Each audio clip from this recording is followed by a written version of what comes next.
Hello, Facebook land. It's Monday, and I should know the date by now, April 27th.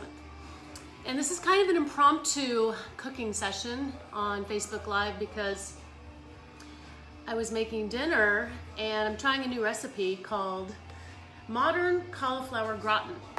And it's kind of complicated, sort of, not really, but I really wanted to try it because I love cauliflower, and I know a lot of you out there love cauliflower, and you're always looking for something kind of alternative to potatoes, or like your traditional scallop potatoes or au gratin potatoes or whatnot. So I thought I would try this, and I've actually got some of it prepared already because it would be a really loud thing to make, because not only do I make my own breadcrumbs in the Cuisinart, and I did that, I have to also use the Vitamix to blend the cauliflower that was steamed already. So I didn't want to do that while you're on the phone with me, or this is my phone, the video with me, because it'd be really loud and annoying. So I did that already. So I've got some of this done, and I want to show you how it all goes together. And then I'm going to be preparing my rack of lamb, because I'm going to be serving that tonight as well. So just to tell you what's in this recipe. It's called, let's see, what is this? This is Cooks Illustrated, and this is February 2017. This is one of those from my big giant pile of, I don't know, 20 to 30 cooking magazines from over the years that I hadn't gone through in literally years, that I went through a few weeks ago. And what I do is when I find something I like, I just tear it out and put it in a big pile over here, and I slowly get through that pile of recipes. So I'm on this one now, Modern Cauliflower Gratin. You need 2 heads of cauliflower. Yeah, that's a lot, but you know, when you steam it, it comes down, and basically half of that cauliflower is used for a sauce. So instead of like cream or cheese, it's essentially pureed cauliflower. So it's much healthier than what you might think a typical gratin or scalloped would be. So 2 heads of cauliflower, a bunch of butter. I have no issue with butter, I love butter. Breadcrumbs, they call for panko. I made my own. Hey Bobby, hey Vicky.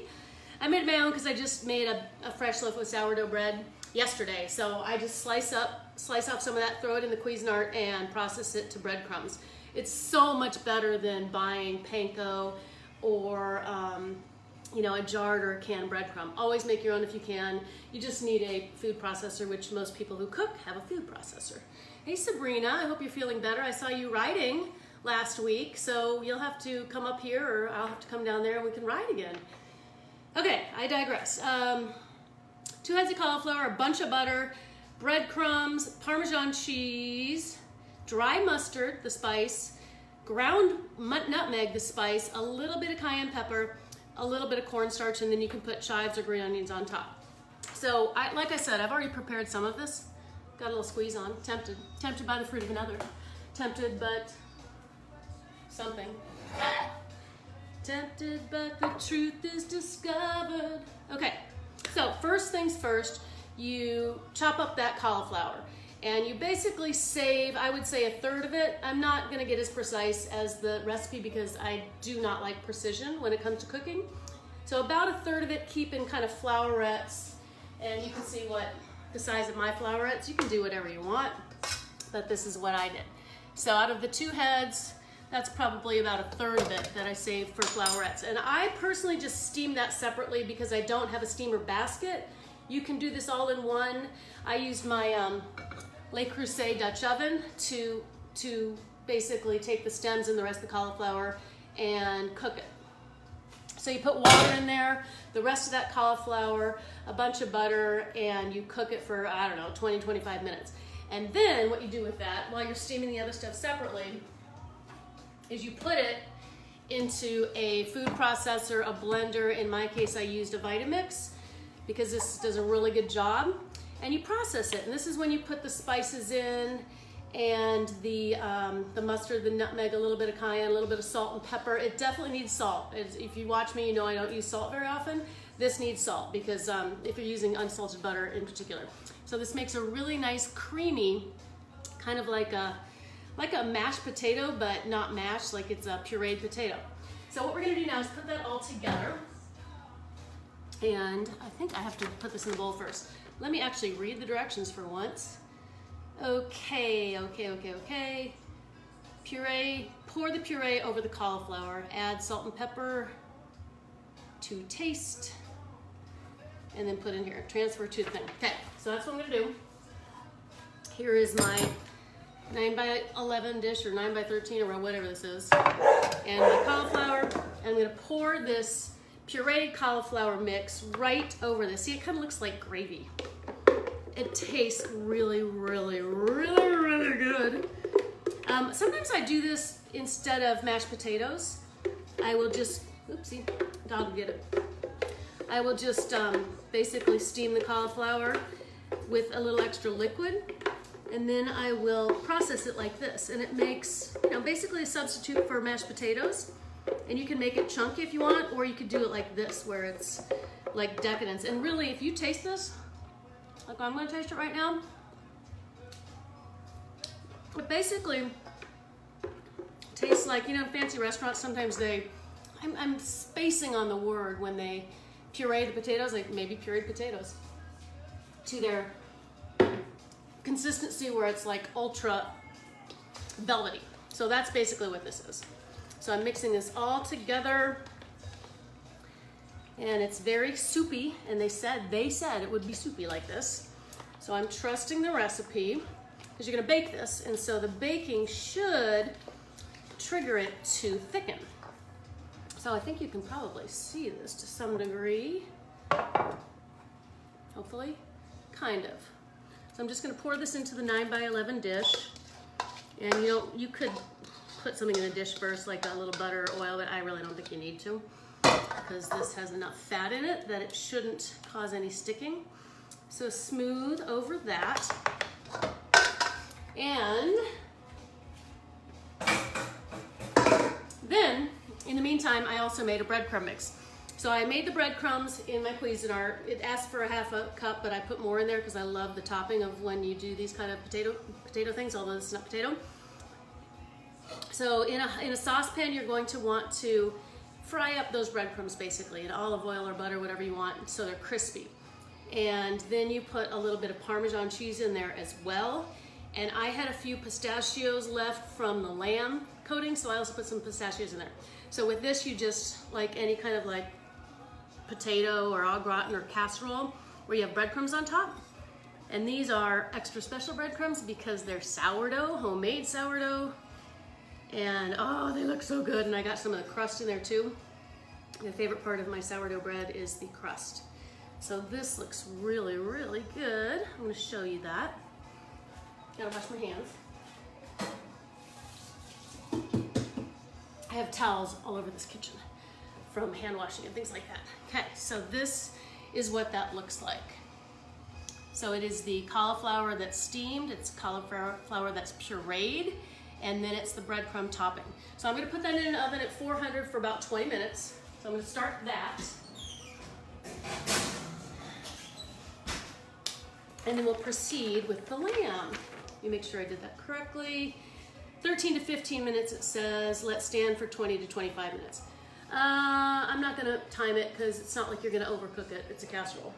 Okay, let's move on to the lamb. So I made a rack of lamb for Easter 2 weeks ago, something like that. And I bought 2 racks, but I only used one of them. So I'm gonna cook the other one tonight. And the real impetus for making this tonight is that a friend of mine, who I've been talking about her jams. I just met her actually, but another friend recommended that I talk to her and try some of her jams in my cooking. Edgar, so you treat the cauliflower like roasted potatoes and add cheese, basically, yeah. Except you steam the cauliflower and then you make the, you steam the cauliflower flowerette separately. And then you make a, I don't know what you do. I guess you steam the other ones, but there's more liquid in there. And you cook those longer, then you process those, so that's essentially your cheese sauce, even though there's no cheese in there. And then you put them together, you put them in the 9.5 by whatever, 8.5 by 11, that's a piece of paper, 9 by 13 dish, and then top it with the breadcrumbs. So it tasted, the sauce tasted really good, and the cauliflower, I love cauliflower, with the breadcrumbs on top, it should be fantastic. So I will let you know, and of course I'm happy to share the recipe. So the real impetus to the lamb is Addy's jams. So my friend Carrie out there told me about Denise, her neighbor, who's got a jam business and a caramel business. And I had one of her caramels today, and oh my gosh, that was just pure decadence. Because you know, I have to have my lunch dessert. You can't not have dessert after lunch. But I asked her, I was talking about lamb, and I said, do you have a mint? And she does. She's got a mint jelly. And so lamb and mint jelly goes really, really well together. Now this particular jelly does not contain green coloring or green dye, which is great. I don't like anything that's unnatural like that. I tasted it earlier. It's really, really good, but I'm going to try it tonight when the lamb chops are done, and I will let you know how that is too. But it alone, it was really good. And I'm not a fan of mint unless there's a cocktail involved and the mint is in the cocktail, or as a sauce for lamb. That's pretty much the only time I'll drink mint. Hey, I see a couple comments there. You know what I need to do is have one of my kids reading these comments while I'm doing this so I can answer you and cook at the same time. I brought my computer to do that, so it's sitting here, my laptop, but again, I have to like do that. So I wish I could somehow put you on video so you could do that, but we'll figure it out. Maybe I'll pay one of my kids to help me out. Okay, so with this rack of lamb, I put this on a, not put it on anything, but I put a rub on it. And this is just kind of an herbs Provence that I made. It's got some thyme and some tarragon and some rosemary, a little garlic, salt and pepper. So I put this on last night just to kind of get the flavors into the lamb. And what I'm gonna do now is brown this a little bit in some olive oil. Then I'm gonna put a little Dijon mustard on it. I have a really good, super spicy Dijon from Trader Joe's that I'm gonna use. And then I'm gonna put the pistachio crust on top of that, and then I'm gonna finish it in the oven and bake it. So it's actually, you know, people think rack of lamb, it's super easy to make. You know, don't be afraid to try new things in the kitchen, in other places. Remember, this is PG. Don't be afraid to try new things, because people are afraid of, intimidated by it, but it's really not. Cooking should not be scary. You can start very simply, just follow a recipe and, you know, cook what you like. But rack of lamb, now you could also throw this on the grill, on the barbecue. Super easy on the barbecue, but since I've got the oven going already, and with the pistachio crust, you cannot barbecue with the pistachio crust. If I was just gonna do this with the herbs Provence and the garlic and rosemary, that's what I would be doing, okay? So I'm going to just sear this a little bit. I'm actually gonna end up cooking it right in this. So I will just put this foil that I had it covered in, that I covered it with, grammar, back in here, and when I'm done, we will use that to cook it. Rack of lamb, leg of lamb, lamb sirloin, lamb chops.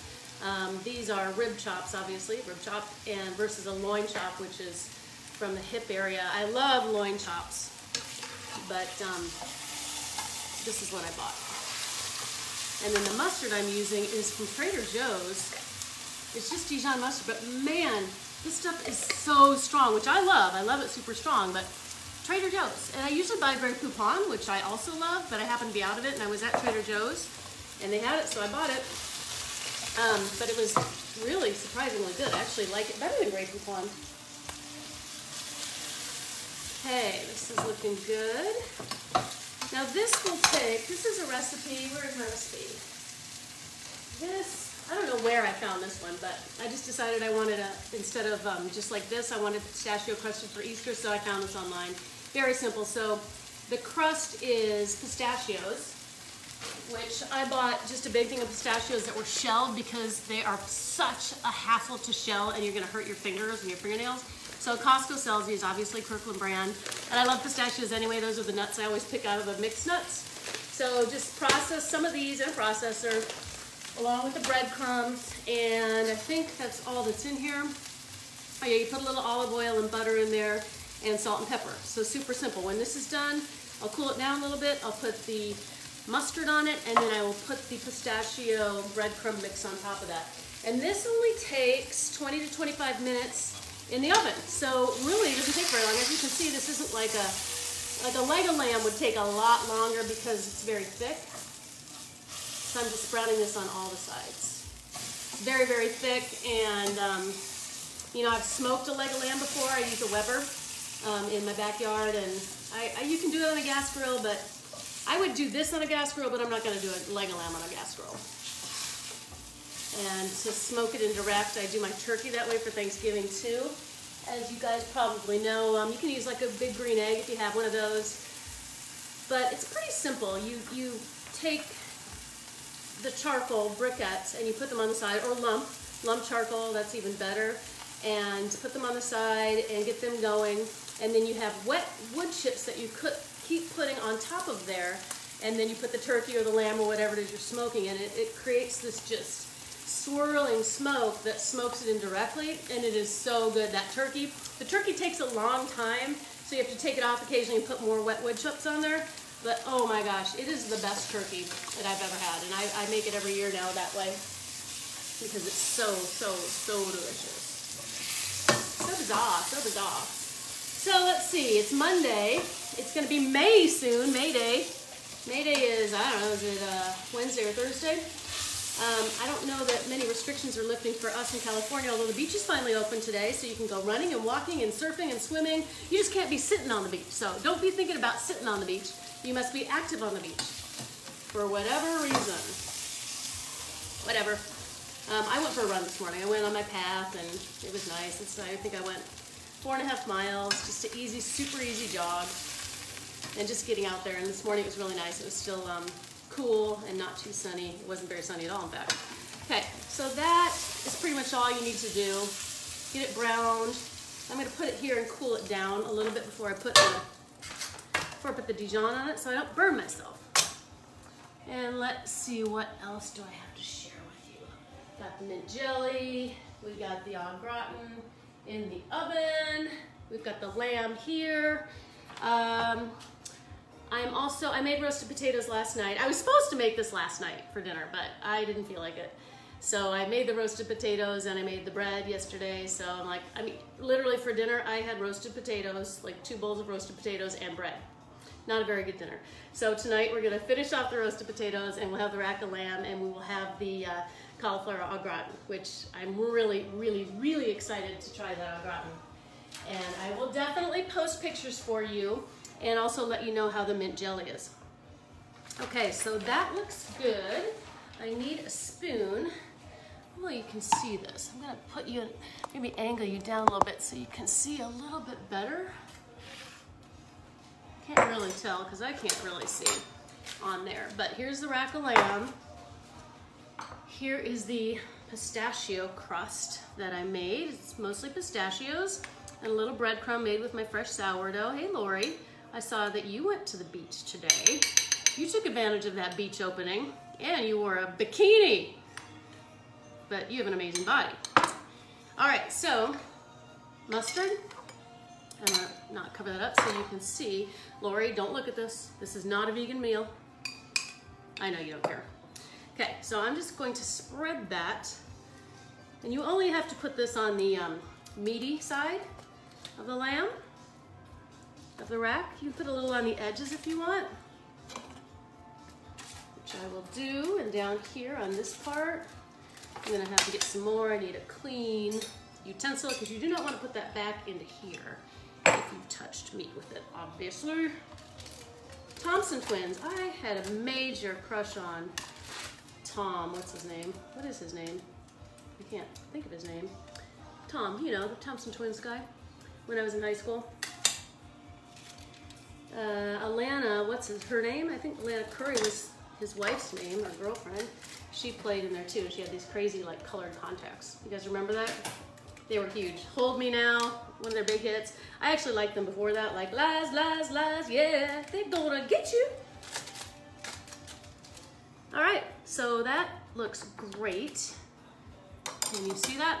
So just put that mustard on there enough, and then you're going to, hey Ted, what you're gonna do is put this pistachio mixture, and you're gonna get your hands a little dirty, so you're just gonna have to deal with that. Here, I'll get a little short. I'll get short for you. Shorty. And like I said, sometimes hands just work best. So you're gonna press that into here, onto the lamb. This is a really good, like I said, I just have this for Easter, but we're having it again because I bought two. Pushing on the edges, and the crust gets nice and browned in the oven when you're roasting this, and it tastes so good. My dog is right there, hoping I drop something. I'm not gonna drop the lamb. Oh, he would love this. He's very spoiled. I mean, he's always spoiled, but particularly now that we're here, and you know, we work at home anyway, but we're not home this often usually. We're, you know, we go out for lunch, we go out for dinner, or we're just not home as much as we are right now. Okay, gonna go wash my hands real quick.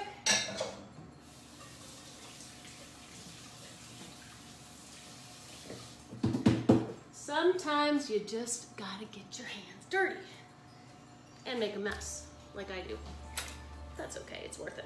Okay, so this is what it looks like now that I've crusted it. So that is a rack of lamb, and you don't have to put the spice rub on overnight. I just did because, like I said, I was supposed to make it last night, but I didn't. It's not gonna hurt it. And then you brown it a little bit in some oil, and you put the Dijon mustard on top of that, and then the pistachio breadcrumb mixture on top of that. And then put it in the oven. Luckily, it's the same degrees as this calls for, the au gratin that's currently in there. So I'm gonna put that in there for about 20 minutes. I like it medium rare. So I'm gonna want it at about 120 to 125 degrees, and you're gonna want a meat thermometer so you get that correct. And when you put that thermometer in, this will be off by the time, otherwise I'd show you. Otherwise, you know, if you hit the bone, and be careful not to hit the bone because it's gonna measure much higher if you hit a bone. So 120 to 125 if you like it medium rare like I do, 130 or so if you want it a little higher. So about 20 minutes is what I'm gonna set my alarm for 20 minutes, and we will see how this is looking along with the au gratin. That au gratin looks really good. I'm gonna set my timer before I forget, so bear with me while I am over here. Because I usually use my phone, but I'm using my phone to video myself for you guys. Okay, 20 minutes, and that's pretty much it. So when that lamb comes out, I will get my thermometer. I also have a thermometer where you leave it in there, but you don't really need to do that for this kind of meal. I use this one. I don't even know what brand this is. It's a super fast Thermapen. That's great. It's super fast. But it's instant read, which is what you want. You want an instant read thermometer to check the temperature of the meat. Okay, I have something else to share with you. So Patrick was in here a little while ago. He's like, well, what are you making? And I said, I'm making the lamb chops that I was supposed to make last night, or the rack lamb. He's like, oh, well, we should have some champagne. So this is how our brains work. Usually a really nice meal, because this is a pretty nice meal. And wait, I see Kate's comment, so I have to read that. Hey, we'll have to compare notes on your cauliflower gratin. We will, because this is a brand new thing. She roasted some last night. I love roasted cauliflower. That is one of my favorites. I like it raw, I like it roasted, I put it in salads. I will just steam it with butter. But so this is the first cauliflower gratin I've ever made, so let's give it a shot. Anyway, oh, there's a pistachio. I better eat it. Okay, I digress again. I know, I'm kind of all over the place. So Patrick says, well, we should have some champagne. And I don't usually drink during the week. My drinking nights are Friday and Saturday, usually, almost every Friday and Saturday. You know, my Friday margarita makings, that's pretty much every Friday. We usually go to Tony's Call, but it has not been open. So Friday is margarita night. Saturday, I don't know, I made something. I think I made it that fish, and so I had some white wine, and then I had some red wine, and I had a little too much red wine to the point where I could really feel it the next day. So wine and me, you know, I like a little wine, but I can't do too much wine. So it's Monday, and I didn't drink last night, and I don't usually drink Monday or Tuesday or Wednesday, but he said that, and I'm like, well, you're right, you know, life is too short. I do have some really good champagne, and right around the corner in my wine rack, and so this is the first one I saw. This is a bottle of Veuve. I think this is actually a gift from, well, I know it's a gift because I don't buy Veuve, I buy Schramsberg. But I love Veuve, so we're gonna have some Veuve tonight. And then he'll probably go off to Pinot Noir or red wine. I will stick with just my Veuve, Clicquot, which is probably 2 really good glasses of champagne to get me through this cauliflower gratin night. So I'm very excited to drink on a Monday night. Okay, so what I'm gonna do now is get this cauliflower gratin out, because I think that's probably been, it's probably been about 15 minutes, which is what it's supposed to be. And then it says take it out and let it sit, because sitting it after it's been in the oven will help it like all marry together and solidify. Let's try it. It looks very good. Yep, I think it'll be perfect. So that is what it looks like. And yeah, it looks pretty good. So I'm gonna let that just sit. You know what, actually I'm gonna put it back in for a couple more minutes, just because then it will kind of be around the same time as the lamb. So just like 2 more minutes. So I think that's it. So pretty quick. If you had been with me for the whole prep session, it would have been a lot longer, but it would have been, like I said, extremely loud. And nobody wants to hear a food processor, and nobody wants to hear Vitamix. And that's just the way it goes. A little Depeche Mode? Yes, of course, we like that. So I hope you're all doing great. I hope you had a great Monday, and I hope you have a great rest of your April. And hopefully May will bring better things. I think it will. Good night, everybody. Bye.